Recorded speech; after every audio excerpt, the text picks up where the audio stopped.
हे पत्नियों, अपने अपने पति के ऐसे अधीन रहो जैसे प्रभु के, क्योंकि हे पत्नियों, कान खोलो, कितनी पत्नियां हैं यहाँ पे? हे पत्नियों, अपने अपने पति के, किसके? पति के ऐसे अधीन रहना है जैसे किसके? जैसे किसके? जोर से बोलो ना, जैसे किसके? परमेश्वर के, प्रभु के ऐसे अधीनता स्वीकार करनी।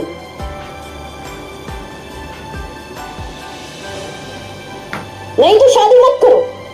शादी कर रहे हो तो अपने माँ बाप का नाम रोशन करो कि एक अच्छी बेटी, बहू, माँ, चाची, भाभी, जिस घर में आप जुड़ते हैं उस घर के लिए लोग बोलने पाए सच में हमारी भाभी, हमारी बेटी, हमारी बहू बहुत अच्छी, करोड़ों में एक है। और जब उसको टटोलेंगे उसके अंदर से तो निकलेगा कि प्रभु उसमें वास करता है। हालेलुया। आप समझ रहे हैं मैं क्या कह रही हूं? पहले शादी करो, अच्छी बात है। और यदि उसमें डाउट है यार मैं निभा पाऊंगा, निभा पाऊंगी, मेन मैं अभी पत्नियों के लिए बोल रही हूं,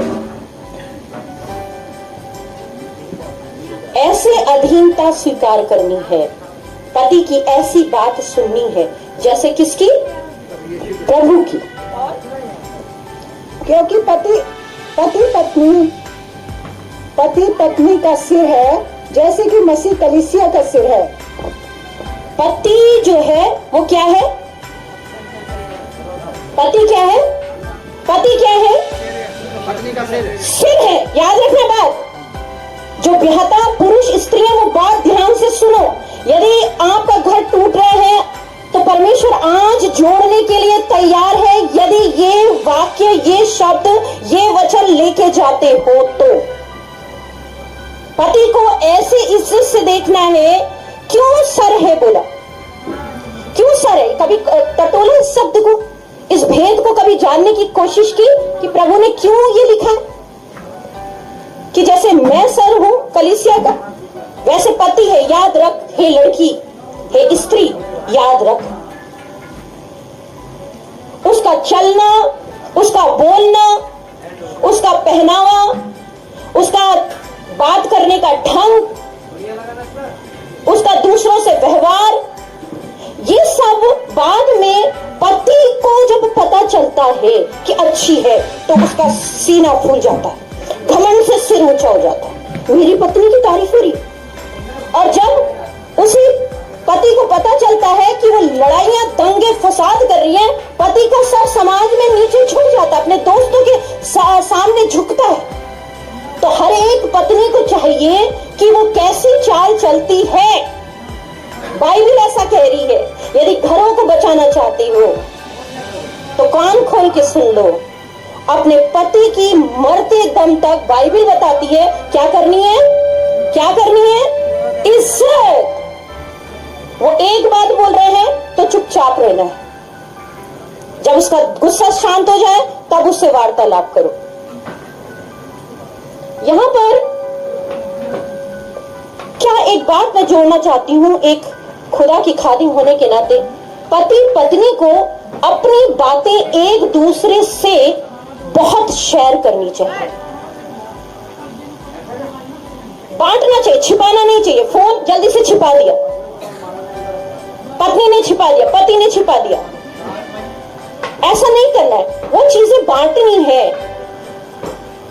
पूरे दिनचर्या आप कैसे जिए, आप ऑफिस में कैसे जिए, आप खेत में कैसे जिए, आप दूर ड्यूटी करते हैं, आप वहां पर क्या करा, आज क्या खाया, शाम को फोन करो, वो प्रेम बरकरार रहेगा। पत्नी भी बताए मैंने आज ये बनाया, आप ये किया। ऐसा नहीं कि उनके बीच में वार्तालाप ना हो। वार्तालाप होना हर एक रिश्ते में बहुत जरूरी है। और जब किसी रिश्ते में वार्तालाप नहीं होती है वो रिश्ता टूट जाता है। अपने गुस्से को बना के रखो, लेकिन मैं कह रही हूं ज्यादा से ज्यादा आधा, 1 घंटा, 2 घंटा, लेकिन उसके बाद तोड़ो। यदि वो रिश्ते में बना रहना चाहते हो तो की बात कर रही हूं। शादी एक बहुत बड़ा जिम्मेदारी है और ये रिश्ता परमेश्वर यहोवा ने अदन की वाटिका में जोड़ा है, किसी दास दासी ने नहीं जोड़ा। अदन की वाटिका में परमेश्वर ने बोला कि आदम का अकेला रहना क्या नहीं है, अच्छा नहीं है। कैसा परमेश्वर, हर एक के लिए जोड़ा बनाता है। और वहां पर यदि उत्पत्ति आप पूरा पढ़ोगे तो जानोगे परमेश्वर सिर्फ एक ही बात से उन दोनों से बात चाहता है, दोनों से चाह रहा है। क्या चाह रहा है? आपने कभी पढ़ा, गौर फरमाया? क्या चाह रहा है उन दोनों से? आज्ञा पालन। क्या चाह रहा है? आज्ञा पालन। परमेश्वर ने दो हवा नहीं बनाई, दो आदम नहीं बनाए, एक ही हवा, एक ही आदम, ताकि एक दूसरे के साथ लगे रहे, उनका प्रेम बना रहे।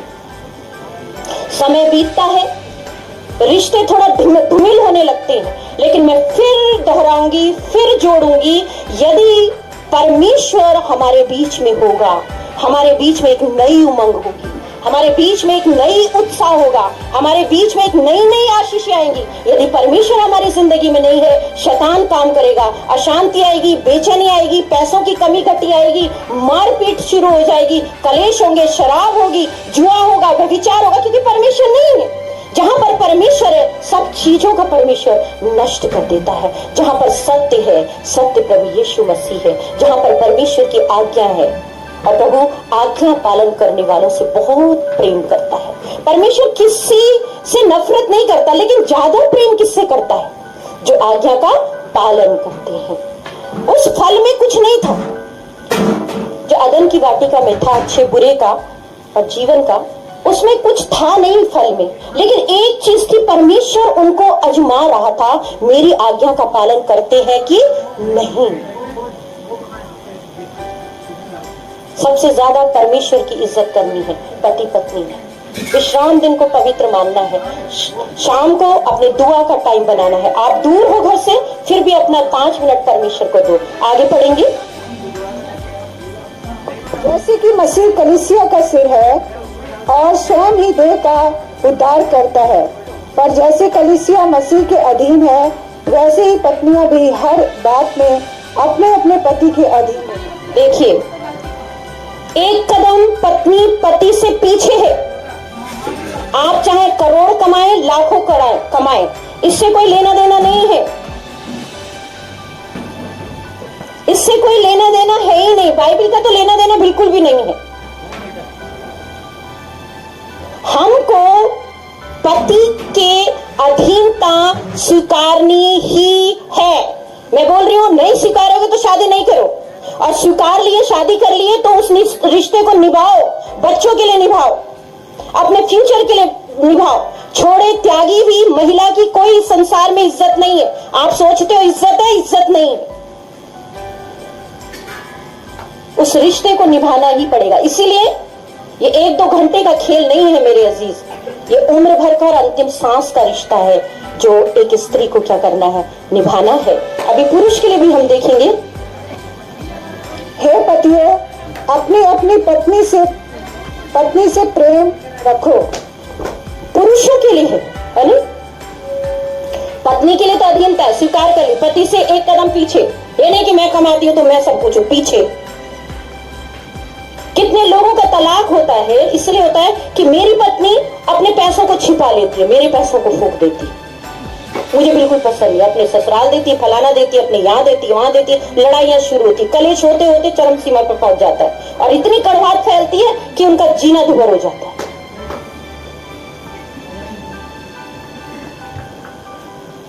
पति के लिए परमेश्वर क्या कह रहा है? मेन है, मैंने बोला बीच में, सैंडविच के बीच में अच्छी चीज रखनी है, टेस्टी चीज रखनी, तब टेस्ट होगा।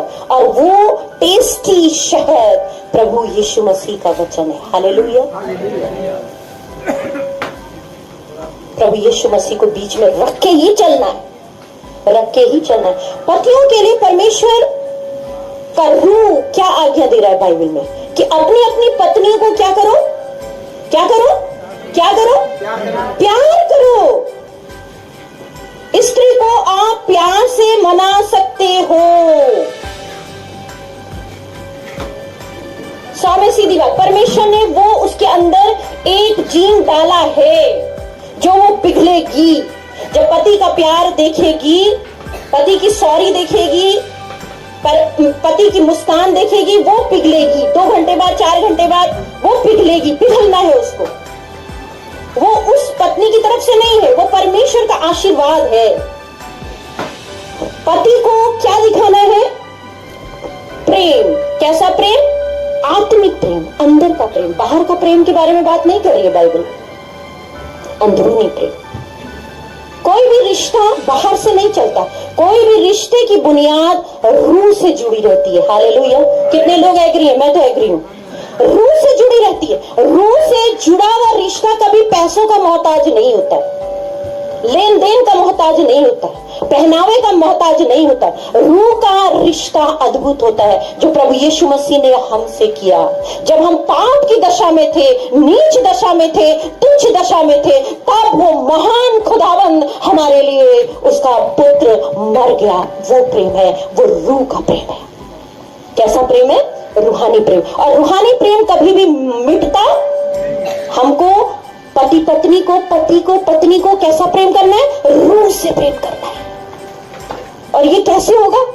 जब तक पति पत्नी घुटने में नहीं आएंगे। परमेश्वर हमें एक दूसरे के प्रति ऐसा बना दे कि हम रूहानी प्रेम करें। शारीरिक प्रेम ठीक है, वो सब करते हैं, वो कोई बड़ी बात नहीं है, लेकिन रूहानी प्रेम की उम्र ताउम्र रहती है।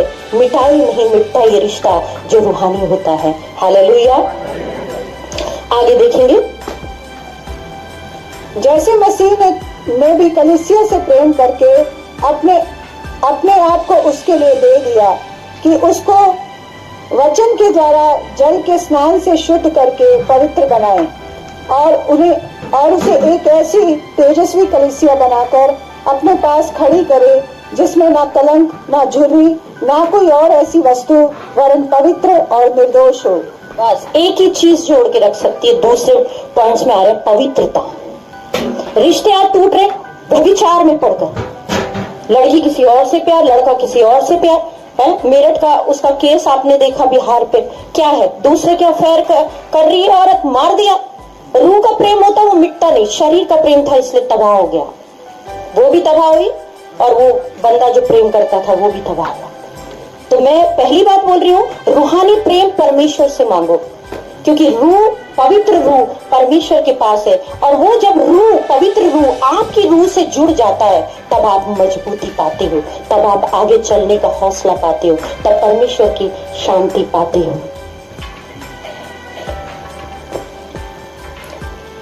और आगे हम देखेंगे। इसी प्रकार उचित है कि पति अपनी पत्नी से अपनी देह के समान प्रेम रखे। जो अपनी पत्नी से प्रेम रखता है वह अपने आप से प्रेम रखता है, क्योंकि किसी ने कभी अपने शरीर से बैर नहीं रखा, वरन उसका पालन पोषण करता है, जैसा मसीह भी कलीसिया के साथ करता है, इसीलिए कि हम उसकी देह के अंग हैं। अब बुनियाद परमेश्वर का आत्मा क्या डाल रहा है? यदि इसका सार ले लोगे, इसका निचोड़ ले लोगे, इसको समझोगे इसको, तो ये है कि पति पत्नी को अब जब ये रिश्ते में बंधने जा रहे हैं, जब हमारी शादी हो चुकी है, एक ही चीज करनी है, किसी लड़की की तरफ, लड़के की तरफ से देखना नहीं है। ये व्यभिचार घरों को आज तबाह कर रहा है। खून तक करने की हिम्मत लोग कर रहे हैं सिर्फ व्यभिचार के कारण। शैतान इतना उनके अंदर भर जा रहा है। महज आकर्षण के पीछे हमको अपनी खूबसूरत पत्नी को, खूबसूरत पति को, अपने बच्चों को झोंकना आग में नहीं है। ये शैतानी ताकत का काम है व्यभिचार। यदि पहले भी आपका रहा हो अफेयर, सब में मिट्टी दे दो। पहले जैसी चाल चली वो चली, बस आपके आज के बाद खत्म। क्यों? क्योंकि मुझे परमेश्वर को अपने बीच में लाना है, और परमेश्वर कहता है मैं पवित्र हूँ, तू भी क्या बन? पवित्र। जहां मैं हूँ, जहां आप हैं, पति पत्नी है, सबके लिए ये हुक्म है, ये आज्ञा है। पति पत्नी के लिए भी आज्ञा है। हमें क्या बनना है? पवित्र। क्या बनना है? ये रिश्ते को पवित्रता से चलाना है। जहां पर शक आ गया, ये रिश्ता चरमराने लगता है, इसमें घुन आ जाती है, और ये दरख्त जो है दोनों के दोनों टूट जाते हैं, बिखर जाते हैं, और आग में झोंकने के सिवा फिर कुछ नहीं होता, सूखी लकड़ी का। इसीलिए अपना संबंध बहुत पवित्र जीना है। किसी लड़की से जब औरत बोल रही है स्त्री, क्योंकि आप एक दूसरे के पूरक है। लड़की बोल रही है उससे मत बोल, मुझे अच्छा नहीं लग रहा, तो मत बोलो। लड़का बोल रहा है तू ये काम मत कर, तो मत करो भैया। कर क्यों रहे हो? क्यों जिद पकड़ रहे हो? जिद क्यों? प्रेम में जिद नहीं होती है, एक दूसरे की केयर करते हैं। यहां पर एक चीज और खुदा की खादिम होने के नाते जोड़ूंगी और मैं समाप्ति की तरफ जा रही हूं।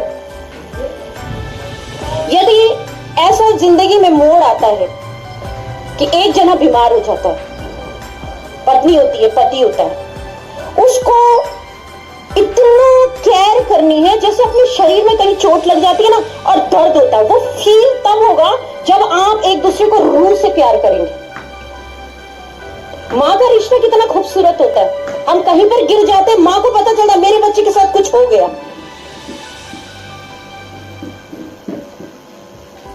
क्योंकि वो रूह का रिश्ता है, वो अंतर आत्मा से जुड़ा रिश्ता है। मैं फिर दोहराऊंगी, पति पत्नी जुड़ने जा रहे हो, पति पत्नी बन गए हो, तो घुटनों में आके बोलो, परमेश्वर मैं अपने पति को, मैं अपनी पत्नी को ऐसा प्रेम करूं कि रूहानी प्रेम करूं। और जब एक जना बीमार हो जाएगा तो दूसरा जना महसूस करेगा उसके यहाँ पे चोट है, तो उसकी पूरी केयर करेगा और वो चीज उनको और करीब लाएगी, दूर नहीं करेगी, करीब लाएगी। चाहे वो लाख आपके बारे में नहीं सोचता हो, लेकिन जब वो करीबी आएगी प्रेम की और रूहानी, और जब वो बीमार है आप उसकी पत्नी की, पति की केयर करेंगे दिन रात, तो वो रिश्ता 1000 लोग तोड़ने भी आए, कोई तोड़ सकता। प्रभु आप सबको आशीष दे।